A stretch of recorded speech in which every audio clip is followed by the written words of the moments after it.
When I used to play tennis with my dad, we always used to laugh at, those tennis shots you have when you try and hit the ball and for whatever reason you completely miss hit a regulation forehand. And for whatever reason, your wrist just sort of snaps back and the ball just ricochets randomly and it feels like you've got a broken wrist. Me and my dad always used to laugh when the other person did that. And I was reminded of that today when Jack Darling tried to take a mark 20 metres out from goal, completely uncontested. And I felt like he almost broke his wrist. The ball just snapped his hand back. Oh boy, that was a frustrating game. Was it the worst of the three games? I'm still kind of deciding. I've literally just turned the game off now. Daylight savings changed in the UK today and I got about 4 hours sleep before this game. So I watched it a little bit later than everyone else, hence my tardy reply. So I'm still trying to get my head around it, but there's no doubt of the three games, that was the most frustrating. So it started well enough.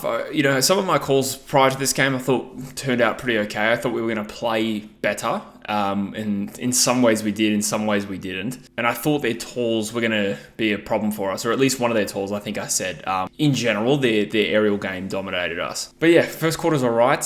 We looked jittery, but we kicked 2 of the first 3 goals. And then, for the second week in a row, goalless second term and goalless third term. And then I think 1 goal in the last quarter. So that's a problem. Our inability to hit the scoreboard. 3 goals, 12 doesn't help. I think our forwards were particularly inefficient today. I think that speaks for itself. But yeah, frustrating. The difference in composure level was insane between these two teams. I don't think it's luck or anything like that, but I did note during the game, it felt like, the bounce of the ball, everything was just kind of going against us today, which I don't actually think is luck before anyone misconstrues that. I kind of have this theory that the team that goes harder and is better will generally feel like they're having the run of the luck and the ball bouncing their way. But I can just think of 3 times today, the ball would just randomly ricochet off an Eagles player and go out in the full. It was lots of little stuff like that, momentum sapping little stuff. That being said, obviously, that doesn't speak to the massive difference in quality of these two teams today, that's for sure.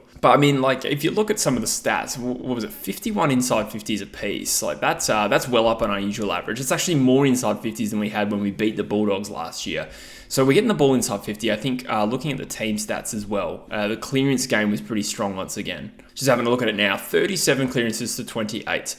So, on the inside, things are going fine, particularly in the centre. I think maybe Bailey Williams has something to do with that, but we had more centre clearances and we had more stoppage clearances. And then you look up at the uncontested possessions, 283 to 175. So as soon as the ball got outside the contest, that's where we got torn up, which is not a big surprise. And I did think, maybe the smaller ground would allow us not to get burnt on transition so much, but it definitely happened. And what I will say for the Dogs is I actually don't think they really let off for much of that game. They were pretty relentless with their pressure.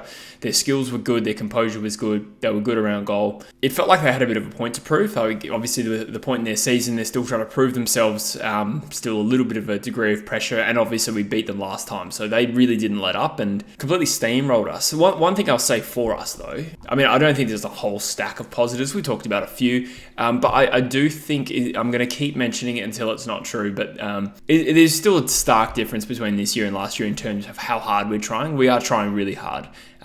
Whether you think that's positive or negative is up to you. I'm going to say that it's positive. What I think really killed us today was just the composure side of things, and from senior players as well. I just think of Elliot Yeo winning a clearance, and he was our best on ground probably by far today, to be honest as well. But him getting tapped down in an acre of space in the middle of the ground and him double touching it and then fumbling it forward. I honestly think every single player on the field today had a moment of brilliance. Well, that's probably a bit of a stretch. Most players had at least one moment that was really good and really promising, and just about every player on the field had a moment where I wanted to sack them. Just horrendous mistakes. Sometimes under pressure, sometimes not. But to be honest, I think probably more unforced this week. And I'm trying to work out exactly why that is, because sometimes it was senior players. It's not as though we can blame inexperience for that. Rather than just concluding that those guys are shit, I think what it is, I think it's a confidence thing.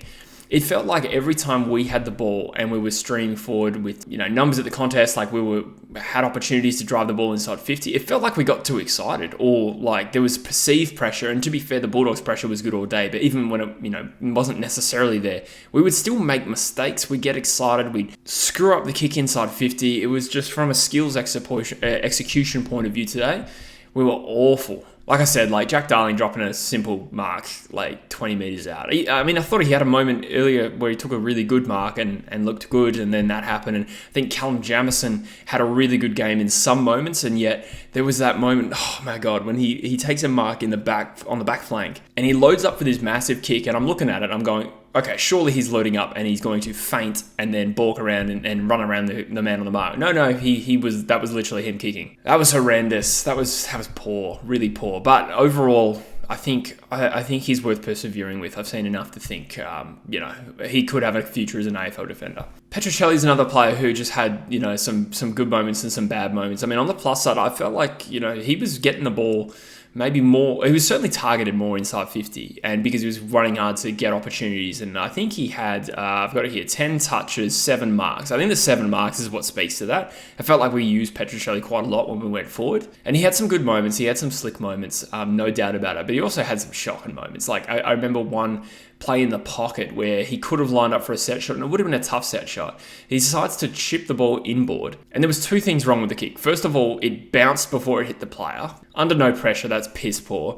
Secondly, had it made it on the full, it would have been about a 10-meter kick, so it was just horrendous all around. Then he has 2 shots in the last quarter. One was a set shot from about 30 that failed to make the distance, and then about 5 minutes later has a shot from 20 meters further back and hits the post like halfway up from 15 meters, so he can certainly kick the distance. I think it was a bit meek, like the way we used the footy. I wouldn't say the way we played was meek, but the way we used the footy was meek. We were scared of making mistakes. We were scared of wasting our opportunities because they were so few and far between. And the result was just awful. 3 goals, 12. I mean, the goal kicking wasn't good. That being said, we missed a few that were tough shots anyway. So it was frustrating, really frustrating game. I don't know how much different it was to what I expected. I would have liked the scoreline to be a little bit closer. I thought the intensity with the way we played, though, is enough to make me think, okay, let's just be patient and hopefully we click. On the other hand, there's a very pessimistic way of looking at this, and that's what happens if we get to a game where we don't turn up? What happens if the effort's poor? Because then the 76-point loss becomes something much worse. I don't want to catastrophize and think about the future, but there's no doubt that in the 3 games so far, I've been happy with the effort, and we haven't really got close to winning, so I'm scared about what will happen when we have an off day. There's no doubt we are playing a different way. I think we used the corridor a lot more. At least we tried to. We tried to move the ball on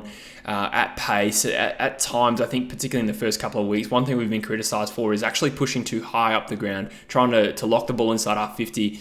The opposition gets the ball over the top of us and scores too easily. I don't know if that was necessary. We might have even got better at that specific thing today. It was just a combination of us not scoring. So them scoring 106 is not horrendous. I mean, particularly with some red time goals, it felt like in each quarter. That's a whole thing in itself. But the fact that we didn't score, we probably should have scored 60 today, had we had a better day. We'll move on to some individuals. I'll talk about Elliot Yeo being probably our best eagle on the ground. I didn't really realise he had that much of the ball. He had 8 clearances and 29 touches. Tim Kelly had 9 clearances, 28 touches. I thought, the inside game was completely fine. Bailey Williams actually had more hit-outs than anyone else on the field. Now, from the eye test, I actually thought Bailey Williams had a really poor day today. And I'm willing to say that I got that wrong, because his 25 hit-outs and 6 clearances against Tim English is a very good day. I just think around the ground, I think he let himself down a little bit. McGovern was, typically good as well. He could win our best and fairest for sure. I still like what Waterman's bringing every week. To get 14 touches as a forward, he's doing what all the other forwards aren't at the moment.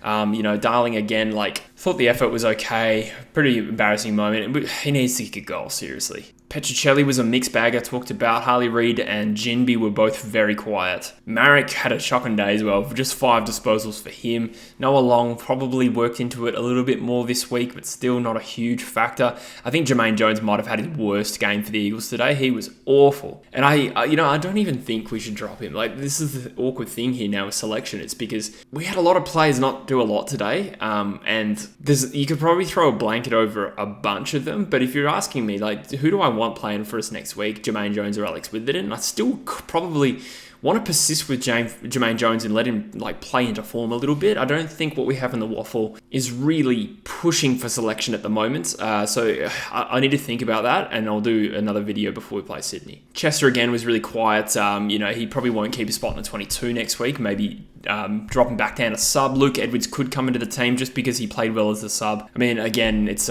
splitting hairs there between a few. I thought Duggan was alright. Again, I think he had at least one brain fade. I can't remember what it was, but I remember being upset with him. Tyler Brockman as well. I mean, you could easily drop this guy.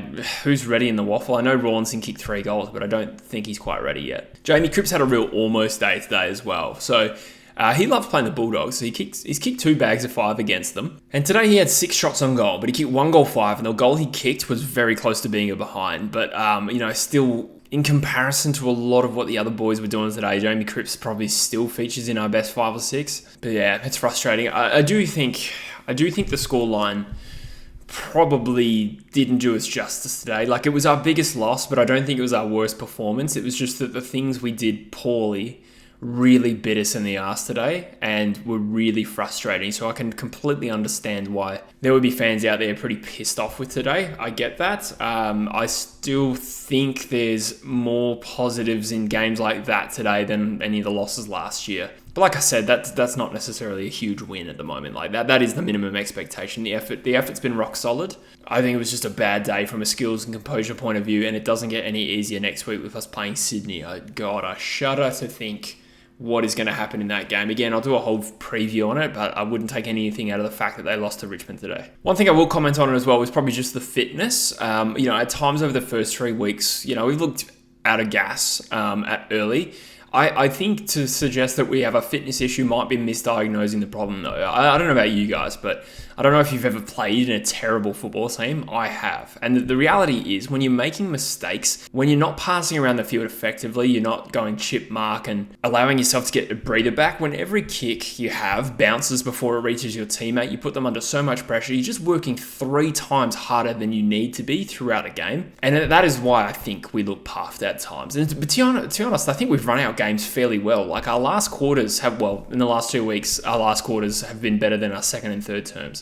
So I actually think from a fitness point of view, we're okay. What will get hopefully better for us is skill execution. I'm torn because a few years ago I was roasting this club and saying, stop being so conservative, we're pussyfooting around with the ball, try and take the game on a little bit more and risk more mistakes. And now we are doing that. It's just the end result is hard to tolerate when you get beaten so badly. So yeah, I don't know. Those are my thoughts. It was a pretty mixed feeling of the game. Frustrating. Most frustrating game of the 3 so far. One thing else I'll say is not a good performance today. Not a whole heap to get excited about right now. But I do believe there will be improvement by virtue of the fact that, if we can keep these guys together, we're not fixed in time with how bad we are in rounds 1, 2, and 3. Teams improve over the course of the season. We just need to keep the players together and just build some momentum slowly. And need to do the same thing in the waffle. We've had one proper waffle game so far. Obviously, they fell quite short. But, if we keep up this average of having 10 or 11 AFL listed players in that team, and we can build some momentum there, I believe that over time we can slowly improve. So we're not just fixed into